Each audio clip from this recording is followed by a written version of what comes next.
डूबे, ध्यान में डूबे। तभी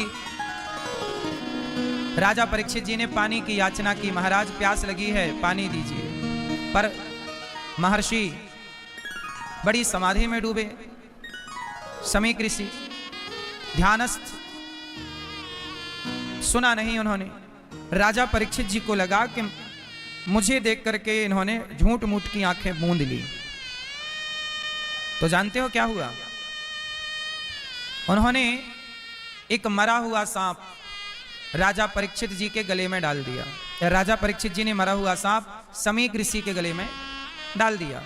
जब समीक ऋषि के गले में सांप डाला और परीक्षित जी ये सब संत के गले में मरा हुआ सांप डालकर जब आए, तो समीक जी के पुत्र श्रृंगी ऋषि को पता चला कि मेरे पिता के अपमान, मेरे पिता के गले में सर्प डालकर मेरे पिता का अपमान राजा परीक्षित ने किया, श्राप दे दिया। इति लंघित मर्यादम, हे राजन आपने मर्यादा का उल्लंघन किया।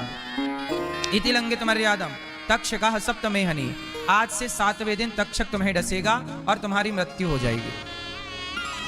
आज से 7वें दिन तक्षक डसेगा और मृत्यु हो जाएगी। देखो जरा,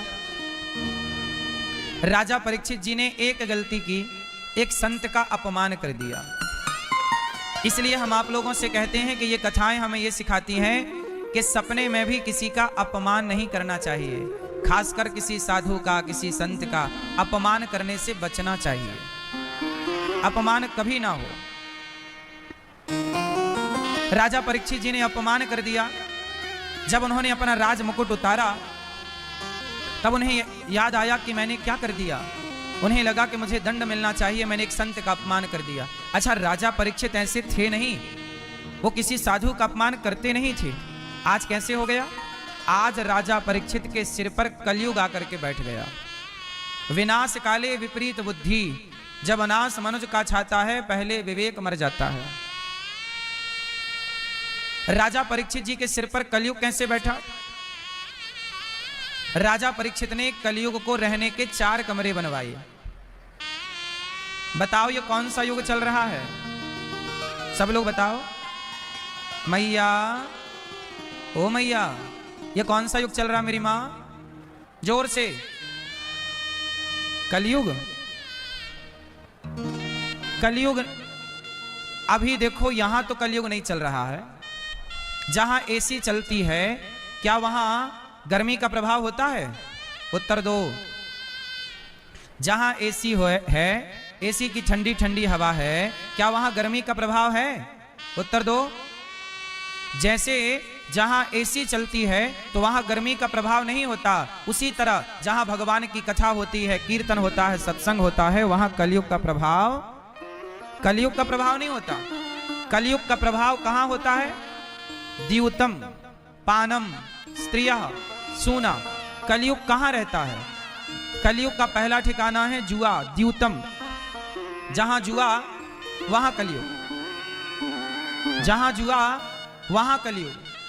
इसलिए जुआ खेलने से बचो। जुआ कलयुग को निमंत्रण देता है। कलयुग का पहला स्थान जुआ। कौरवों ने जुआ खेला था, नाश हुआ कि नहीं? उत्तर दो। कौरवों ने क्या खेला था? पांडव और कौरवों का क्या हुआ था? जोर से। जुआ। उस जुआ के कारण पांडवों को 12 साल का वनवास मिला। उस जुआ के कारण महाभारत का बीज बोया गया। वो जुआ ही तो था, महाभारत का जनक। बताओ, महाभारत का जनक कौन? जुआ।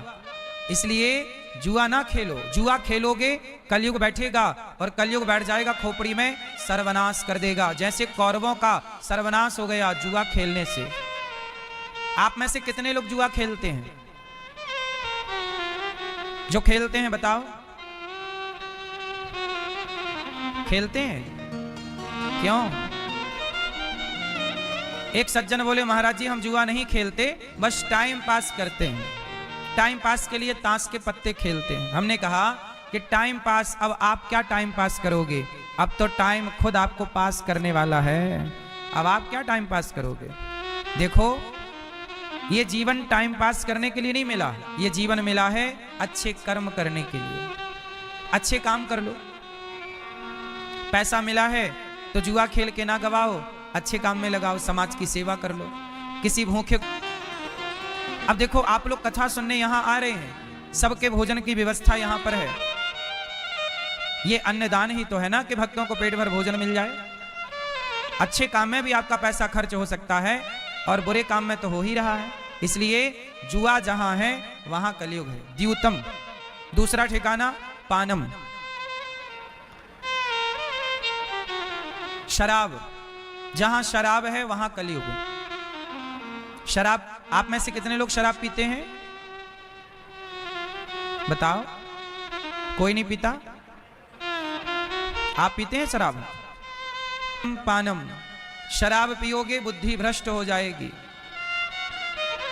लोग कहते हैं कि शराब पानी ही तो है, पिएंगे निकल जाएगा। नहीं साहब, ऐसे नहीं निकलता, नाश करके निकलता है। मैं भोपाल जेल के अंदर कैदियों को कथा सुनवाने गया था, सेंट्रल जेल भोपाल। मैं वहां कथा सुनाने गया। भोपाल जेल के भीतर कैदियों 4000 कैदी थे। मैंने उन कैदियों से पूछा कि भाई तुम जेल कैसे आ गए?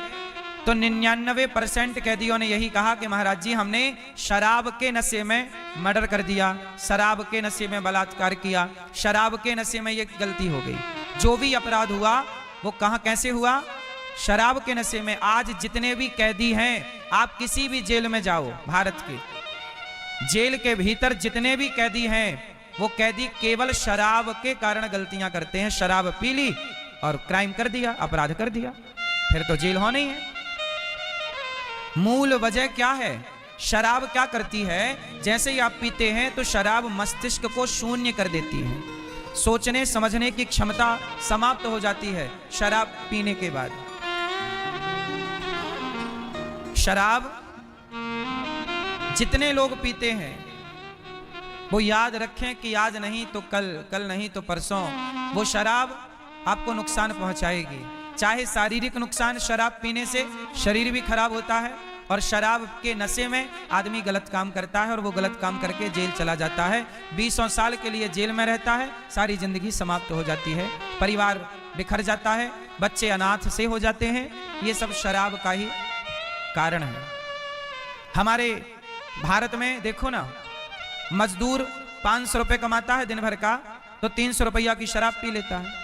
जब शराब पी लेगा 300 रुपए की या 200 रुपए की, तो क्या बच्चों को कपड़े पहनाएगा? क्या बच्चों को ठीक से खवाएगा? क्या अपने लिए घर बनवाएगा? अरे जितना आप कमाते हो वो पूरा का पूरा सही उपयोग में लगे तो आपकी गरीबी भी दूर हो जाए। लेकिन ये बात समझने की है। अब समझाए कौन, समझे कौन?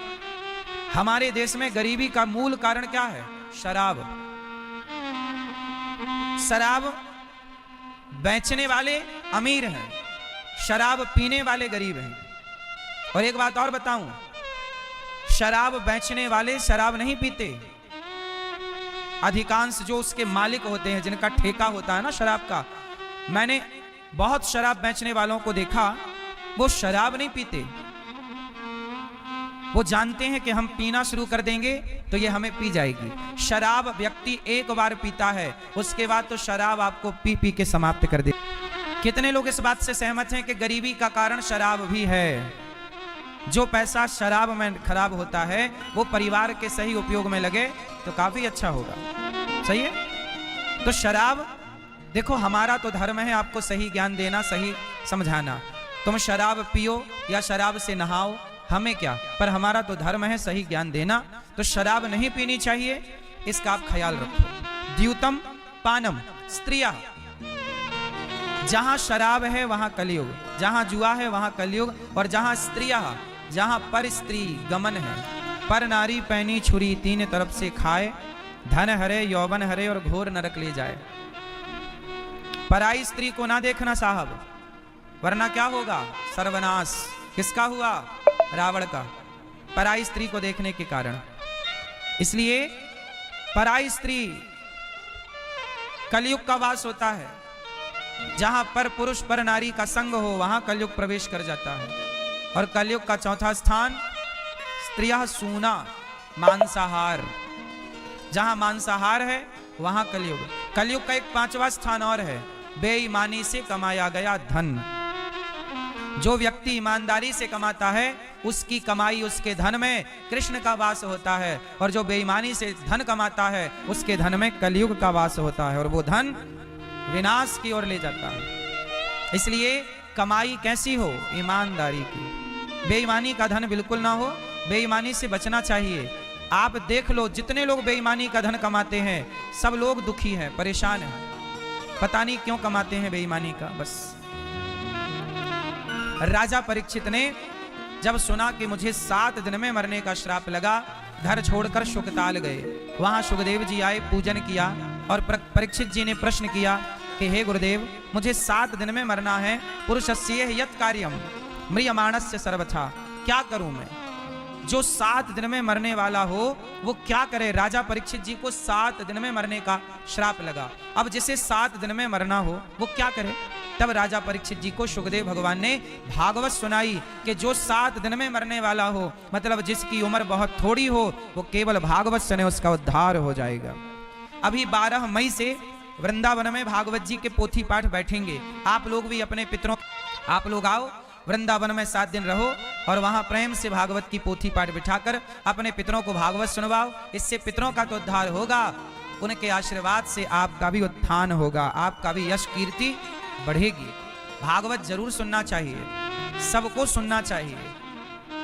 अभी राजा परीक्षित जी ने देखा कि सुखदेव भगवान आ गए, चरणों में प्रणाम किया। गुरुदेव मैं क्या करूं? तब सुखदेव भगवान ने कहा, वरी